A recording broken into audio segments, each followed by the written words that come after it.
जय हिंद दोस्तों। मैं अजय कुमार। आज हम लोग रेलवे ग्रुप डी के लिए अति महत्वपूर्ण टॉपिक जो रसायन शास्त्र है उसको देखेंगे। आज क्लास जैसे कि दूसरा है रसायन शास्त्र का, तो चलिए देखते हैं दूसरा क्लास। दोस्तों, यदि इस चैनल पर आप नए आए हैं तो चैनल को सब्सक्राइब कर ले और बेल आइकन प्रेस कर ले ताकि आपका जो है पक्का हो।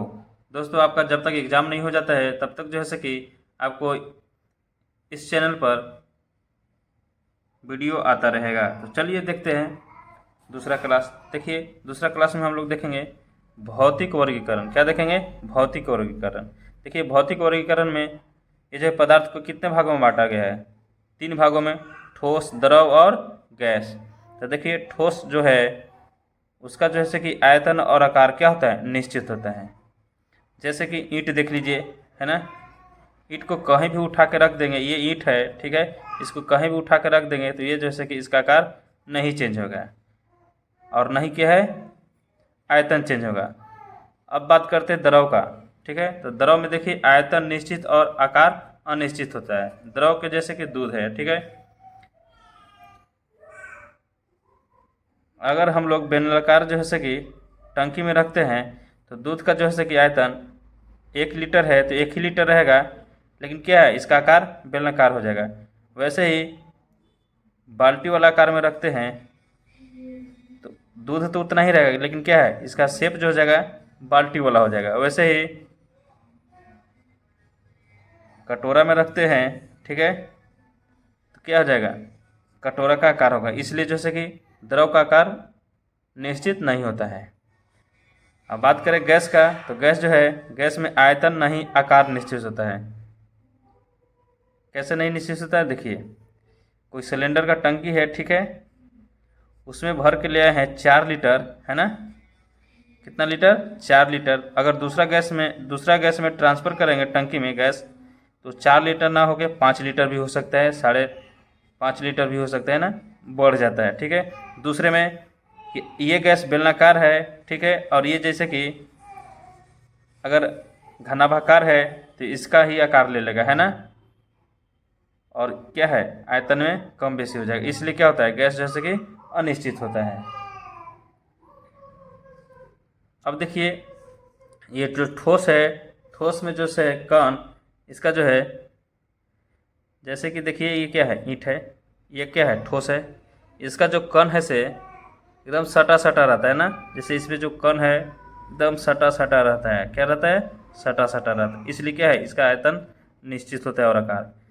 इसका जो है द्रव का, जैसे कि दूध इसमें है ना, इसका जो है कण ठोस के तुलना में थोड़ा सा जैसे कि थोड़ा सा इसका ज़्यादा गैपिंग रहता है, ठीक है, इस तरह से रहता है।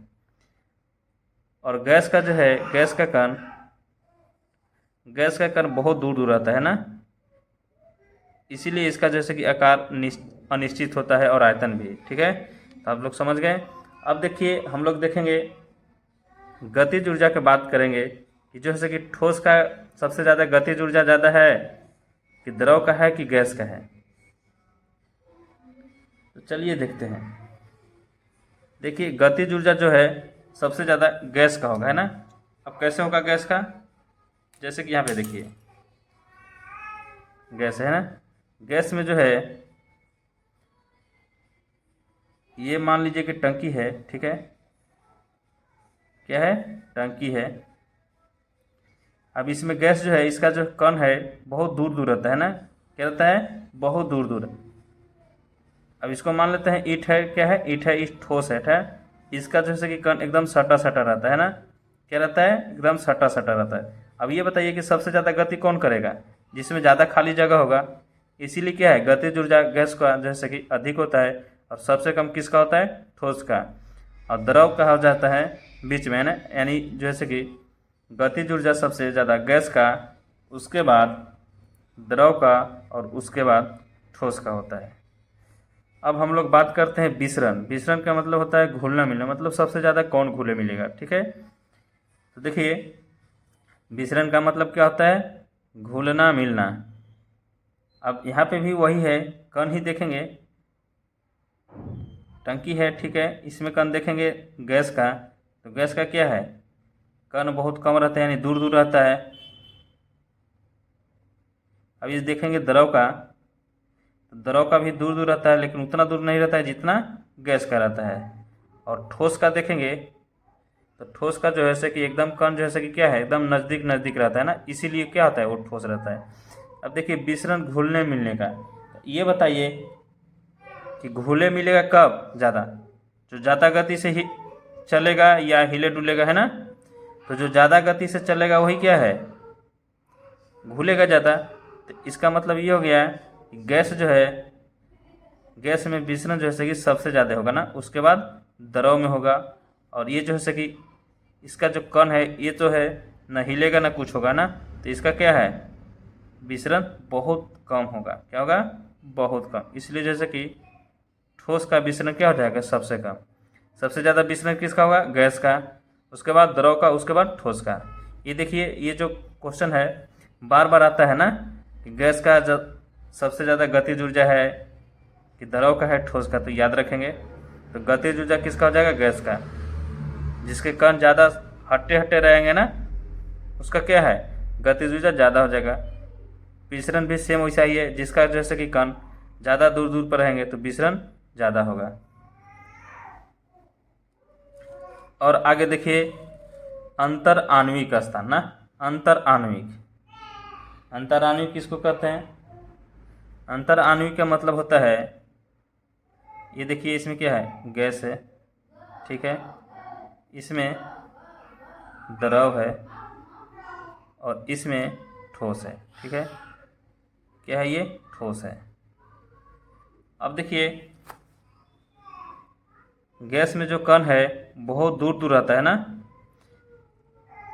और ये जैसे कि द्रव में ठोस के तुलना में थोड़ा दूर दूर रहता है, लेकिन गैस के तुलना में क्या है, इसमें नज़दीक रहता है, यानी इन दोनों का ये जैसे कि बीच में रहता है। तो आंतरिक आणविक का मतलब होता है कि इसमें सबसे ज़्यादा अंदर में स्थान खाली कौन हमें है। तो ये बताइए कि जिसमें कण कम है उसी में क्या है, खाली रहेगा। इसका मतलब है ये कि गैस जो है, गैस में कण कम है, इसका खाली कौन सा रहेगा, सबसे ज़्यादा गैस रहेगा, उसके बाद द्रव, और उसके बाद क्या हो जाएगा, ठोस। इस तरह से अब देखिए घनत्व, आगे देखेंगे हम लोग घनत्व। क्या देखेंगे, घनत्व। इसमें देखिए गैस है, ठीक है, इसमें क्या है, इसमें है द्रव और इसमें है ठोस है, ठीक ना। घनत्व का मतलब ये होता है कि मतलब जैसे कि घनी जहाँ आबादी है वहाँ क्या हो जाएगा, घनत्व कहलाएगा। इसमें देखेंगे कि सबसे ज़्यादा घना कण कौन में है, तो देखिए सबसे ज़्यादा घना कण किस में है, ठोस में है, उसके बाद क्या है, द्रव में है, और उसके बाद गैस में है। तो घनत्व के हिसाब से बात करेंगे तो सबसे ज़्यादा घनत्व किसका रहेगा, ठोस का, उसके बाद द्रव का, और उसके बाद गैस का।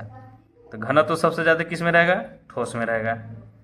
अब देखते हैं आकर्षण बल। आकर्षण बल कैसे पता करेंगे, ठीक है। अगर ऐसे ही याद करेंगे कि घनत्व किसका ज़्यादा होता है, आकर्षण बल किसका ज़्यादा होता है, गतिज ऊर्जा सबसे ज़्यादा किस में होता है, तो टाइम लगता है, ठीक है, लेकिन समझने पर क्या है, याद तो जल्दी हो जाता है। अब आकर्षण बल, अब देखिए आकर्षण बल किस में ज़्यादा अधिक रहेगा, है ना। तो चलिए देखते हैं।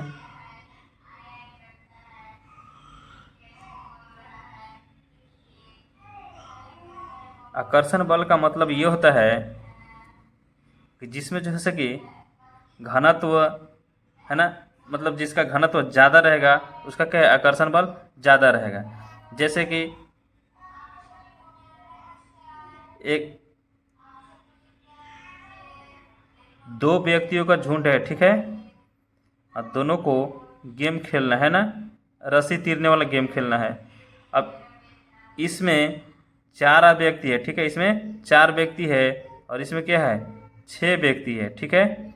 अब बताइए कि रस्सी कौन खींच लेगा, 6 व्यक्ति वाला खींच लेगा, है ना, कौन खींच लेगा, 6 व्यक्ति। तो जिसमें ज़्यादा व्यक्ति है क्या है, उधर ही क्या है, आकर्षण ज़्यादा हो गया। इसका मतलब ये हो गया कि जिसमें कण ज़्यादा रहेगा, है ना, उसी में आकर्षण बल क्या है, ज़्यादा रहेगा। तो सबसे ज़्यादा कण किस में है? ठोस में है। तो ठोस का जैसे कि आकर्षण बल सबसे ज़्यादा रहेगा, उसके बाद द्रव का और उसके बाद गैस का। देखिए आप लोग गौर किए होंगे कि ये जो है द्रव का जो है ना, हरदम क्या है, बीच में ही रह रहा है। तो ये भी याद रखेंगे कि ये जो है द्रव ऑप्शन में अगर पहले आ जाए और लास्ट में है ना, तो वो ऑप्शन नहीं होगा। तो ऐसे ऑप्शन भी छाट सकते हैं। अब देखिए अगला है प्रत्यास्थता और कठोरता। अब देखिए प्रत्यास्थता और कठोरता किस में ज़्यादा हो जाएगा? देखिए प्रत्यास्थता का मतलब क्या होता है? कठोरता। अब कठोर कौन रहेगा? जिसमें अणु क्या है, ज़्यादा सटे सटे रहेंगे, है कि नहीं? जिसमें अणु ज़्यादा सटे सटे रहेंगे। तो सबसे ज़्यादा अणु सटे सटे किस में रहते हैं? ये जो रहता है ठोस में रहता है। क्या रहता है? ठोस में। तो प्रत्यास्थता का मतलब क्या होता है? कठोरता। तो सबसे ज़्यादा कठोर कौन हो जाएगा? ऐसे भी सोचने वाली बात है कि ये बताइए कि सबसे ज़्यादा कठोर, यानी कठोर का मतलब क्या है? मजबूत। दूध द्रव क्या है? सॉरी, दूध क्या है? द्रव है। तब ये बताइए, और ठोस क्या है? ईंट है, जैसे लकड़ी है, ये है ना, ये सब क्या है? ठोस है। अब ये बताइए कि कौन मजबूत हो जाएगा? दूध मजबूत हो जाएगा कि लकड़ी या ईंट मजबूत हो जाएगा? कौन मजबूत हो जाएगा? लकड़ी या ईंट। इसीलिए क्या है, इसमें कठोरता ज़्यादा रहेगा, फिर द्रव हो जाएगा और उसके बाद गैस हो जाएगा, है ना। चलिए आगे देखते हैं। देखिए अगला है प्लाज्मा, जो है पदार्थ की चौथी और बोस-स्टीन कांस्टेंट पांचवी अवस्था है। देखिए पदार्थ की तीन अवस्था कौन कौन है? पहला है ठोस द्रव और दूसरा तीसरा गैस।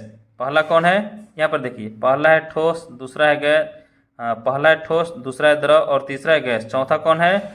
चौथा है प्लाज्मा। और पांचवा कौन है? बोस-स्टीन कांस्टेंट। ये क्या है? पांचवी अवस्था। ये सब याद रखेंगे। एग्जाम में जो पूछता है कि ये जो है पदार्थ की चौथी अवस्था कौन है? तो कौन है? प्लाज्मा है। ये ज़्यादा पूछता है ना, ये याद रखेंगे।